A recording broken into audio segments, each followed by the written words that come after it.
Hello everyone, welcome to the next video on fundamental of electrical engineering. आज हम जो video बनाने जा रहे हैं वो वीडियो है uh, इसमें यहाँ पे लिख रहा हूँ। जो आज का जो वीडियो है वो है थ्री फेज सर्किट के ऊपर। मुझे कुछ लोगों के रिप्लाई कि सर आप थ्री फेज सर्किट पे वीडियो बनाओ और उसके न्यूमेरिकल के ऊपर। मैं थ्री फेज सर्किट के वीडियो बना रहा हूँ। इस वीडियो में पहले हम समझ के लेते हैं कि ये स्टार कनेक्टेड लोड क्या होता है और डेल्टा कनेक्टेड लोड क्या होता है। ओके, स्टार कनेक्टेड लोड में आपके पास तीन अलग अलग फेज का लोड है। ओके, एक फेज, दूसरा फेज, तीसरा फेज। ओके, इन तीनों फेज में एक स्टार्टिंग फेज है, एक एंड फेज है। एक स्टार्टिंग है, एक एंड है, एक स्टार्टिंग है, एक एंड है।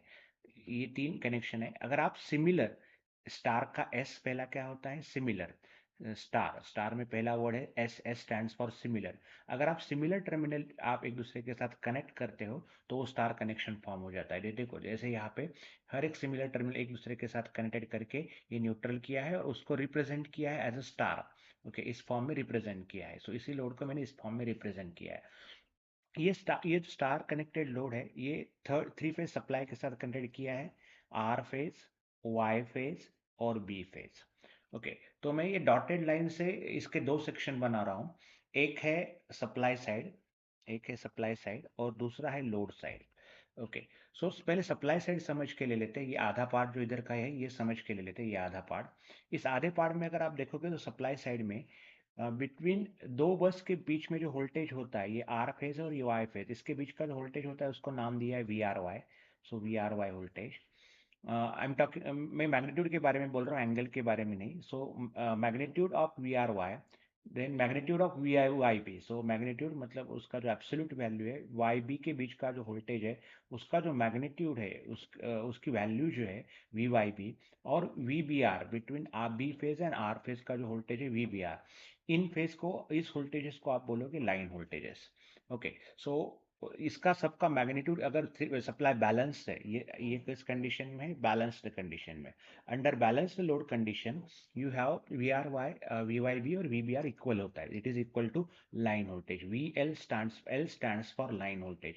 इसको आप बोल सकते हो line voltage. Okay, line voltage. अभी हम आते हैं करंट्स के ऊपर। आर फेज ने जो करंट कैरी किया है उसको आई आर, वाई फेज ने जो करंट कैरी किया है आई वाई और बी फेज ने जो करंट कैरी किया है I B. I R magnitude wise I R I Y I B equal है, which is equal to line current. See, मैंने मैग्नीट्यूड वाइज बोला है, फेज वाइज अगर आप देखोगे तो उसमें 120 डिग्री का डिफरेंस रहता है। I R I Y I B is equal to line current. ये आई एल जो स्टैंड्स करता है, ये I L stands for line current. अभी हम लोड साइड में आते हैं। लोड साइड को हम पर फेज साइड बोलेंगे। अगर आप देखोगे तो एक लोड के अक्रॉस का जो वोल्टेज है, ये सपोज आर फेज है, ये वाई फेज है और ये बी फेज है।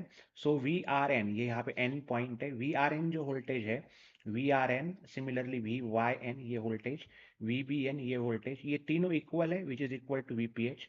और इसमें से जाने वाला करंट अगर देखोगे तो I R N, I V Y N and I B N, ये न्यूट्रल की तरफ जा रहा है करंट। या I R N, I Y N, I B N is equal to I P H. तो ये जो है इसको बोला जाता है फेज वोल्टेज। सबका बैलेंस लोड कंडीशन में फेज वोल्टेज और phase current magnitude wise equal रहते हैं। Phase voltage and phase current are equal in magnitude wise. Hope आपको ये समझ में आ गया होगा।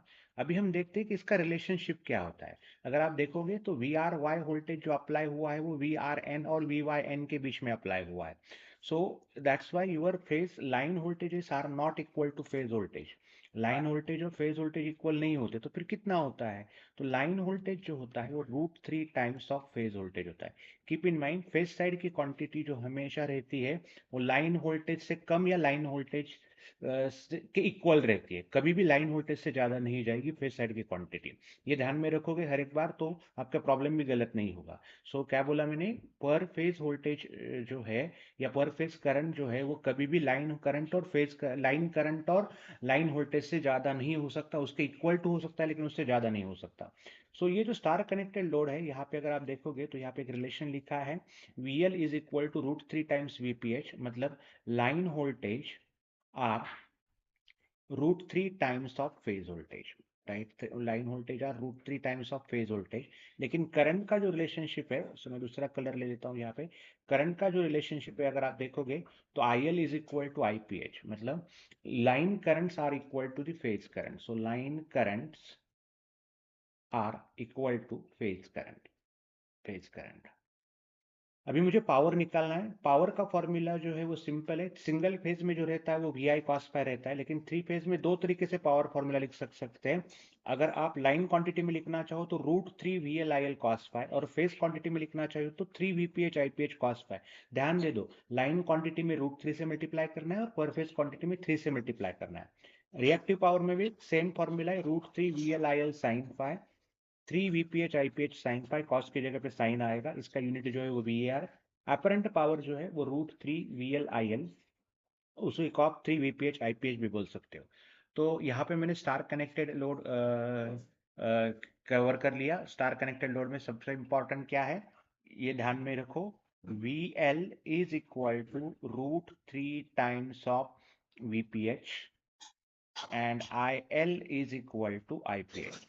तो हमेशा एक ध्यान रखना है, फेज क्वांटिटीज जो भी रहती है, phase values are either less than और इक्वल टू लाइन वैल्यूज, ये उससे कभी ज्यादा नहीं जाएगी। तो देखो यहाँ पे फेज वैल्यू जो है वो वी एल बाई √3 आएगा, लेकिन I L is equal to I P H आएगा। सो फेज वैल्यूज चाहे वो करंट हो या वोल्टेज हो, वो आइदर इक्वल टू रहता है या लेस देन रहता है, कभी भी ग्रेटर देन नहीं हो सकता।